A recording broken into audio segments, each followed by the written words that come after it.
What's up, everybody? Eric here with another EWE Reviews. Today we're going to be talking about Mission Impossible Dead Reckoning Part 1. Before we get into that, please like the video, subscribe to the channel, let me know what you want me to review next. Alright guys, this is Mission Impossible Dead Reckoning Part 1 spoiler-free review. The genre of this is an American spy action film with release date of July 12th, 2023. The director of this film is Christopher McQuarrie. The cast includes, returning, is Tom Cruise, Ving Rhames, Simon Pegg, Rebecca Ferguson.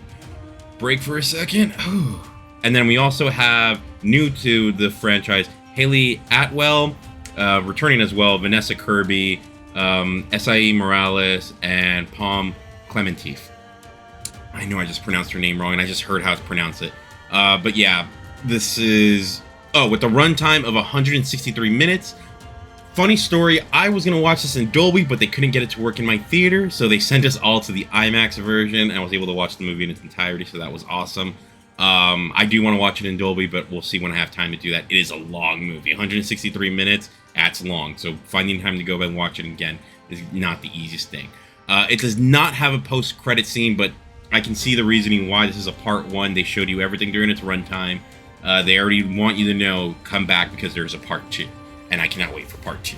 So the basic plot of this movie is, it's normal Mission Impossible stuff. Ethan has a new mission where it's end of the world type things, and him and his team need to go out and save the day. However, this time there's a person from his past that he needs to deal with. It's also related to the issue that's at hand.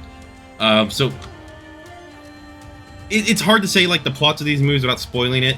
But it's like, most of these movies, it's save the world type things, and they're usually a lot of fun, and this one is no different. So let's start off with going into my spoiler-free thoughts and starting off with the bad. So, the movie does take a while to set up, but even when it does do its setup, the action's really cool. So I actually like the way that they set this up. The action was really great, but it does take a while. So it's one of those things of like, you just got to sit there and just wait for it. But once it starts getting good, it gets good, but it just takes a little bit of time. And there's some times where, like, I think the reason they did it is because they want you to understand the gravity of the situation. So they really set this up so you really understand, no, we are screwed if this happens scenario. I do think the movie, another bad thing, and there's very little bad, but I wanted to point this out. The movie does get a little bit too meta for its own good at times, where they even point out some of the things that happen, like the patterns with Ethan and these missions and things like that, of what happens, his character flaws, and even some like, oh, everyone ends up liking him, stuff like that. So I think they get a bit too meta with it. I get it, but it's a bit too much for me at times, but it was still fun. Alright, so that's all the bad I really had. I know you guys are expecting me to say, wait, it's a long movie, why aren't you complaining about it being long? This is one of the first movies, and we'll move into the good now. It justifies its reason for being so long. And it does it in a very, like, good way, where I'll start off with this. If you guys remember my Fast X review, what I hated the most is when the ending, it's just like, oh, to be continued. And now that the movie's out of the way, I'll say a small spoiler, where it's like, oh, they might kill Dom and his son, but it's like, you're making another movie. It's clear they are not dying. So why are you even trying to sell me on the idea of them even dying? And right here when you know there's going to be another one. I felt that was very dumb. This movie does nothing like that. This has a logical ending. And it sets up like, okay, we've done the first part of this mission. Now the second part of the mission will be done in the second movie. And I thought that worked really well. For me, part 1, it's its own secluded story. Part 2 might get stuff from it, but part 2 will probably be its own story as well, where it's like, you don't necessarily need to watch, like with some movies, like, oh, if you want to get this part of the arc, you need to watch the whole movie. Here, it's like, no. It feels like there's 2 arcs and you can watch them separately and still be fine. Honestly, if I were to say what it reminds me of Star Wars Empire and Return of the Jedi with the part 1, part 2. I think this actually goes well with that idea. Alright, so other good things is the action set pieces were insane. I was just like, wait, what are you... What? Okay. And I know you've seen that one of him like driving the bike. It's not CGI. He actually did drive a bike off a cliff.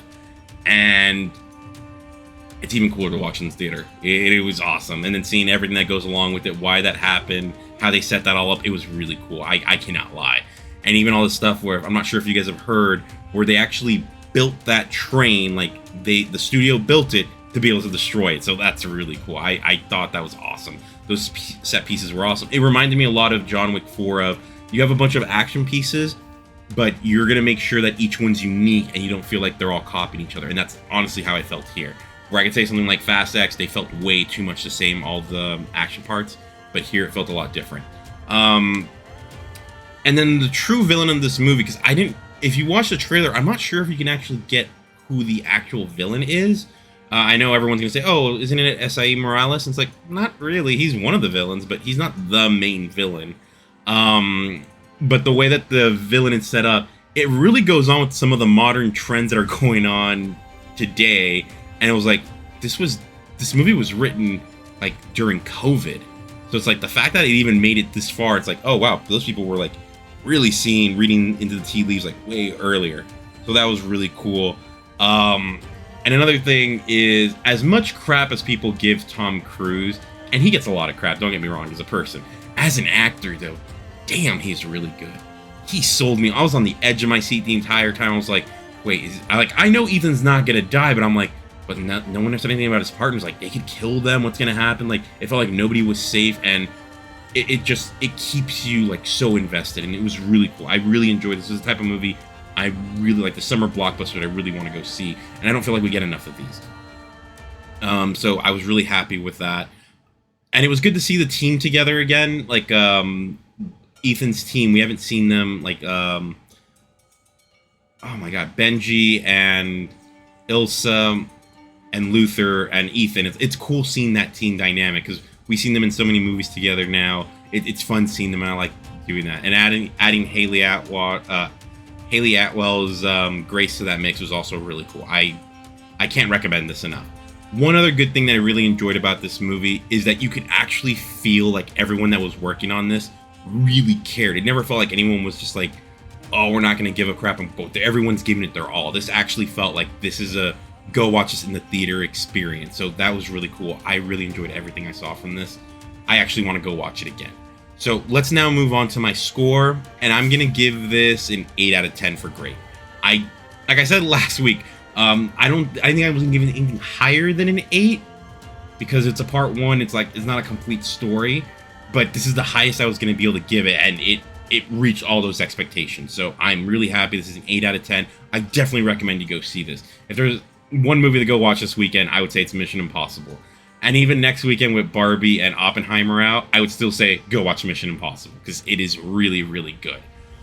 So yeah, definitely recommend. The next review, so I don't know when the next review will be out for movies. The main reason for that is because Oppenheimer and Barbie movie are out next week. However, I also have San Diego Comic-Con next week, so I'll be going to that Thursday through Sunday. So the earliest I'd even have a chance to even go watch either one of those movies will probably be Sunday. So the earliest I could see a review being out would be Tuesday, just because timing wise. So that Tuesday of the following week after Comic-Con. So we'll see when those get out. Sorry guys, I wish I had the time to do them, but Comic-Con's really important. I spent a lot of money on those tickets. So yeah, thanks for watching. Please let me know what you thought in the comments down below. I really want to know if you watched this, did you really enjoy it? Am I being overhyped about it? But I really love this, guys. But yeah, thanks for watching. I'll talk to you soon. Bye.